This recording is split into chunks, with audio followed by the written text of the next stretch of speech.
kembali bersama saya Krisna Widiarya di acara Ngopi Bersama Radar. Kali ini sebuah kehormatan Radar Banten bisa bertemu dengan salah satu tokoh muda di Banten yang sekarang menjadi Wakil Bupati Pandeglang. Namanya Bapak Iing Andri Supriyadi. Tepuk tangan dong.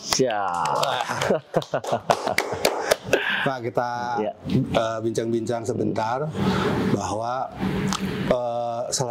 sebagai salah satu tokoh muda yang kemudian menduduki jabatan eksekutif, ini sebetulnya menjadi bisa menjadi inspirasi lah buat banyak anak muda. Untuk itu saya mohon diceritakan sedikit bagaimana dari awal. Ya tentu hari ini saya alhamdulillah dipercaya oleh rakyat masyarakat Kabupaten Pandeglang menjadi Wakil Bupati Kabupaten Pandeglang. Mayoritas masyarakat Kabupaten Pandeglang atau secara umum hanya melihat saya ketika sudah ada di puncak Gunung Karang. Artinya sudah di puncak, tapi tidak banyak orang tahu bagaimana saya tertatih-tatih untuk mendaki dan sampai ke puncak Gunung Karang. Sehingga ini butuh perjuangan keras, perjuangan ekstra, dan perjalanan yang cukup panjang. Karena kenapa? Ya karena sebelum saya ke eksekutif, saya di legislatif dulu selama 2 periode. Dari 2014 saya nyalon anggota DPRD. Tentu dari 2014 ini perjalanan saya itu dari 2012 menuju 2014. Setelah 2014 alhamdulillah terpilih dengan suara pada saat itu 3.212. Saya masih ingat betul. Setelah dilantik saya itu masih saya langsung niat bahwa kata saya 2019 saya akan mencalonkan diri kembali. Kenapa saya langsung meniatkan diri pada saat itu akan mencalonkan kembali? Supaya saya memotivasi diri saya supaya saya selalu dekat dengan rakyat, supaya saya selalu dekat dengan masyarakat, dan supaya saya selalu berjuang untuk bagaimana mewujudkan harapan-harapan masyarakat Kabupaten Pandeglang. Nah, alhamdulillah 2019 saya nyalon kembali dan alhamdulillah suara saya meningkat signifikan menjadi 7.500 kurang lebih ya 7.500 suara. Nah, ini bagian daripada modal kepercayaan publik yang cukup tinggi kepada saya sehingga suara saya melonjak cukup signifikan, hampir 2 kali lipat atau lebih dari 2 kali lipat. Nah, setelah 2019 saya nyalon, saya pun meniatkan diri kembali bahwa 2024 saya akan mencalonkan diri kembali. Untuk apa? Yaitu tadi dasarnya adalah untuk memotivasi diri sendiri supaya saya ini tidak jauh dengan rakyat. Kenapa demikian?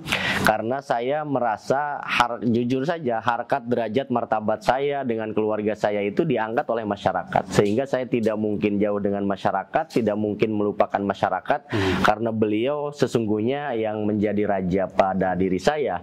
Seperti itu. Maka 2024 singkat cerita ya saya disandingkan dengan Ibu Dewi dan menjadi bupati dan wakil bupati Kabupaten Pandeglang. Ya itulah perjuangan yang cukup panjang, kurang lebih singkat ceritanya seperti itu. Iya, sebuah resume yang menarik.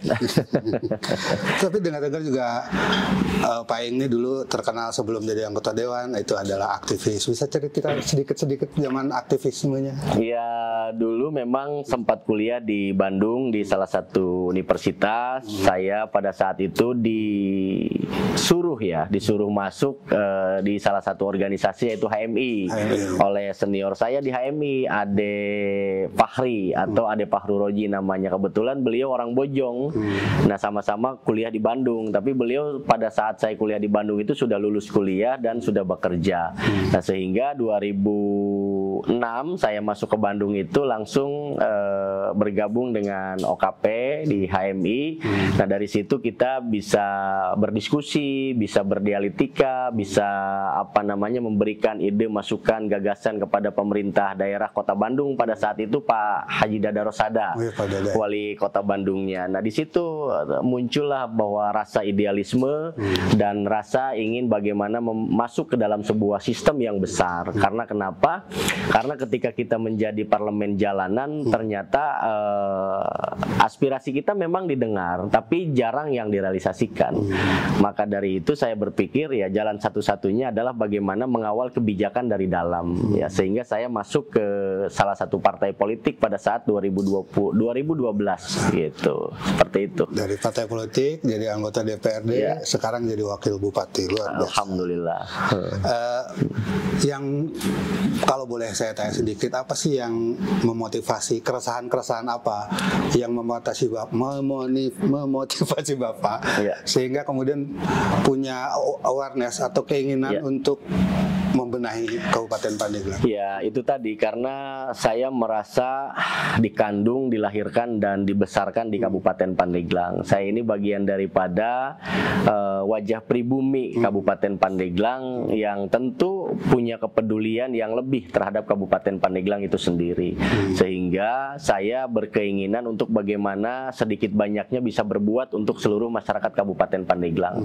Untuk berbuat itu ya tentu tidak bisa dilakukan oleh diri saya sendiri karena saya tidak mungkin mampu secara finansial dan lain sebagainya, sehingga saya memutuskan untuk masuk ke dalam pemerintahan, masuk ke dalam legislatif pada saat itu. Supaya apa? Supaya bagaimana kebijakan pemerintah daerah pada saat itu pro terhadap rakyat. Nah, dari 2014 saya terus mendorong yang namanya proses percepatan pembangunan infrastruktur di Kabupaten Pandeglang. Nah, dari 2014 sampai 2024 10 tahun saya jadi anggota DPRD dan saya konsisten di Komisi 3. Kebetulan Komisi 3 di Pandeglang itu bidang pembangunan. Nah, saya langsung jadi ketua komisinya. Periode kedua saya masih jadi pimpinan Komisi Bidang Pembangunan, sehingga saya terus konsisten selama 10 tahun mendorong percepatan pembangunan di Kabupaten Pandeglang dan disambut baik oleh Ibu Bupati pada saat itu, Ibu Irna. Di periode kedua beliau mempunyai misi dengan misinya yang Jaka Mantul, Jalan Kabupaten Mantap Betul. Nah, itu yang selalu saya kawal, yang selalu saya gaungkan kepada pemerintah daerah Kabupaten Pandeglang pada saat itu. Namun demikian memang pada saat Ibu Irna periode kedua banyak halangan, tantangan dan rintangan yang beliau hadapi. Yang pertama terjadi tsunami Tanjung Lesung, tsunami senyap namanya, silent tsunami lah gitu.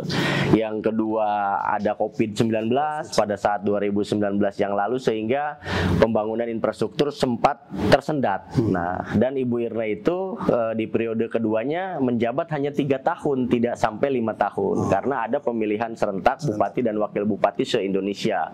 Sehingga saya mempunyai keinginan dan berkewajiban untuk bagaimana melanjutkan harapan dan cita-cita beliau untuk bagaimana meneruskan mendorong proses percepatan pembangunan di Kabupaten Pandeglang, seperti itu. Terutama infrastruktur itu ya. Terutama infrastruktur jalan. Mungkin apa gitu. Sangat banyak PR-nya dan hari ini tantangan Dewi Ing cukup besar.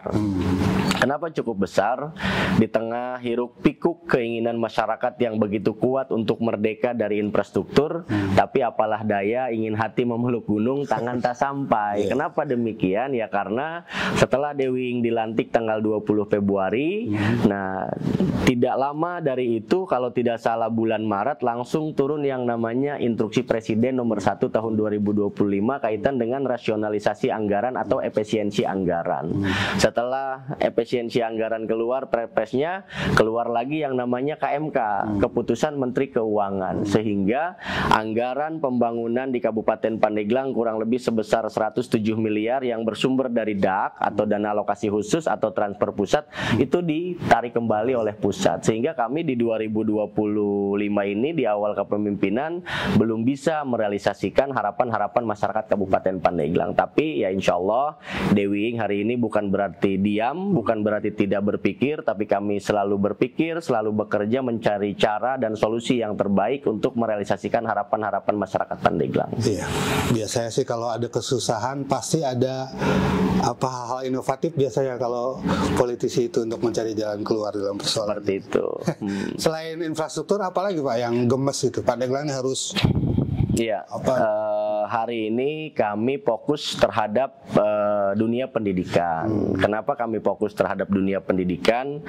Bahwa menurut Dewi Ing adalah pendidikan ini salah satu investasi terbesar. Kenapa salah satu investasi terbesar? Karena kita selalu menggaungkan bahwa kita akan mendapatkan bonus demografi. Di 2045 Indonesia harus menjadi Indonesia emas.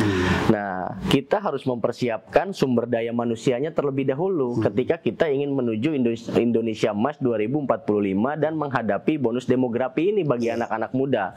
Bagaimana Indonesia bisa menjadi Indonesia Emas 2045, bagaimana anak-anak muda bisa menjadi penikmat bonus demografi kalau sumber daya manusianya di bawah rata-rata. Sehingga di awal tahun kepemimpinan Dewi Ing kami fokus terhadap kualitas pendidikan yang ada di Kabupaten Pandeglang untuk meningkatkan sumber daya manusia yang ada di Kabupaten Pandeglang, seperti itu. Kalau bisa lebih dielaborasi, misalnya adakah data Bapak yang dalam 100 hari ini dinas pendidikan ini udah sejauh apa? Kami di 100 hari kerja ini fokus, kemarin itu setelah dilantik kami ada retreat ke Magelang, setelah retreat kami disambut dengan bulan suci Ramadan, sehingga kami setelah beres bulan suci Ramadan baru kami mengkonsolidasikan dengan semua OPD, dengan semua TAPD bahwa di tahun pertama ini Dewi Ing bismillah fokus di pendidikan. Sehingga setelah kami fokus di pendidikan, mengadakan rapat dengan semua OPD dan TAPD, kami menyisir beberapa pos anggaran.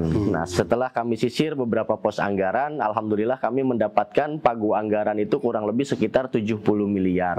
Nah, 70 miliar ini kami fokuskan untuk bagaimana membangun sekolah-sekolah yang ada di Kabupaten Pandeglang, baik itu SD, SMP, termasuk TK dan PAUD yang ada di Kabupaten Pandeglang.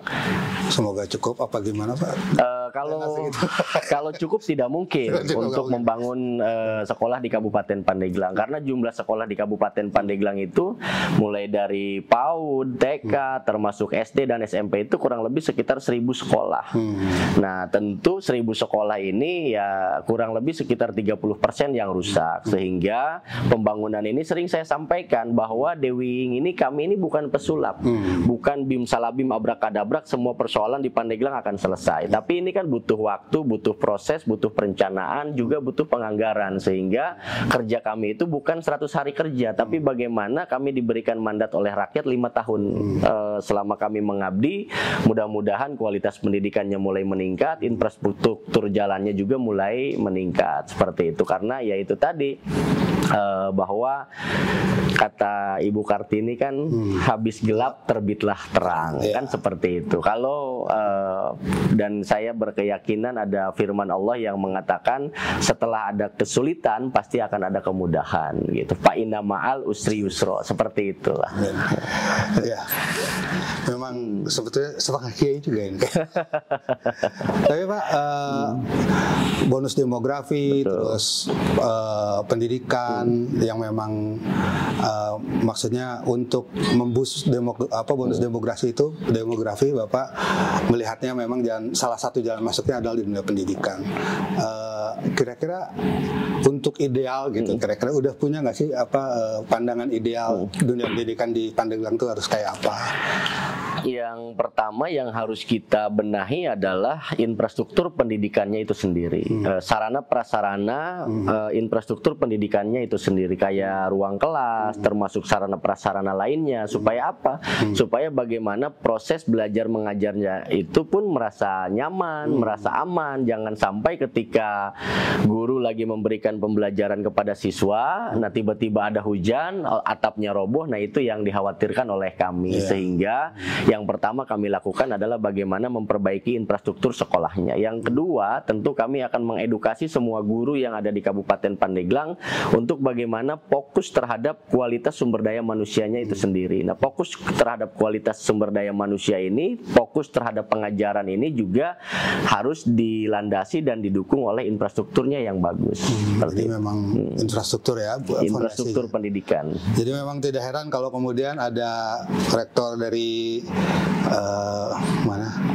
Unma yang mengatakan bahwa sebetulnya Pak Ing ini layak dijuluki sebagai Bapak Peduli Pembangunan. Ada komentar, bukti apa, Bapak Peduli Pendidikan. Iya. Karena basis pemikirannya memang seperti itu. Ada komentar Pak soal itu? itu kembali lagi kepada masyarakat, baik itu akademisi, aktivis, termasuk teman-teman media dan teman-teman pergerakan, termasuk masyarakat Kabupaten Pandeglang. Yang jelas apapun yang bisa Dewi Iing lakukan hari ini akan kami lakukan. Sekecil apapun yang bisa kami lakukan akan kami lakukan. Untuk apa? Semata-mata adalah untuk kesejahteraan dan kemaslahatan masyarakat Kabupaten Pandeglang. Seperti itu. Mantap. Sektor-sektor lain Pak yang kayaknya menarik untuk dibicarakan gitu di Pandeglang, pariwisata misalnya dengan atau pertanian, ada pandangan Pak? Iya, betul. Yaitu tadi, untuk membangun sebuah daerah itu kunci utamanya adalah bagaimana kita bisa mewujudkan kemandirian fiskal. Kemandirian fiskal itu tentu harus didukung oleh semua sektor. Salah satunya adalah sektor pariwisata, sektor perhotelan, sektor restoran, kafe dan lain sebagainya, untuk supaya bagaimana mereka ini bisa menghasilkan PAD, bisa memberikan kontribusi real terhadap pemerintah daerah itu sendiri. Nah, ini yang sedang kami gagas dengan seluruh OPD berdasarkan perintah dari Ibu Bupati. Kami sudah membentuk yang namanya Satgas PAD dan Satgas Perizinan. Untuk apa? Satgas PAD yang pertama adalah untuk bagaimana minimal PAD kami tercapai di tahun 2025 ini, sehingga di tahun 2026 kami take off-nya enak, berangkatnya enak, tidak ada kendala suatu apapun. Maka mohon doanya, mudah-mudahan di 2026 kita semua bisa lebih baik ke depannya, seperti itu. Wah, luar biasa. Pasti lebih baik lah. Amin. Mudah. Tadi katanya habis keliling juga ya. Pagi-pagi ini aja beliau sangat sibuk, waktunya padat. Terima kasih Radar Banten juga diterima. Siap. Jadi pagi katanya kemana itu? Nanti habis ini mau kemana? Pak sibuk banget. Saya setiap hari dengan Ibu Bupati itu tidak ada jeda untuk libur ya. Meskipun tanggal merah, weekend, long weekend, kami terus bekerja menyapa masyarakat, karena ya itu tadi, tugas seorang pemimpin itu cukup berat. Maka oleh karena itu ya tentu kami mohon doanya, mudah-mudahan Dewi Iing selalu diberikan kesehatan, ada solusi-solusi yang terbaik untuk bagaimana mewujudkan harapan kita, karena keinginan masyarakat itu sesuai dengan apa yang diinginkan oleh Dewi Iing gitu, kayak infrastruktur jalannya, pendidikan, kesehatan, pertanian, termasuk sektor-sektor yang lainnya, seperti itu. Dan hari ini saya pun dengan Ibu Bupati itu dari 7:30 apel langsung keliling menyapa masyarakat di beberapa titik, dan hari ini kehadiran Radar Banten juga keluarga saya, sehingga saya menyempatkan diri untuk comeback to office dulu. Terima kasih. Oke.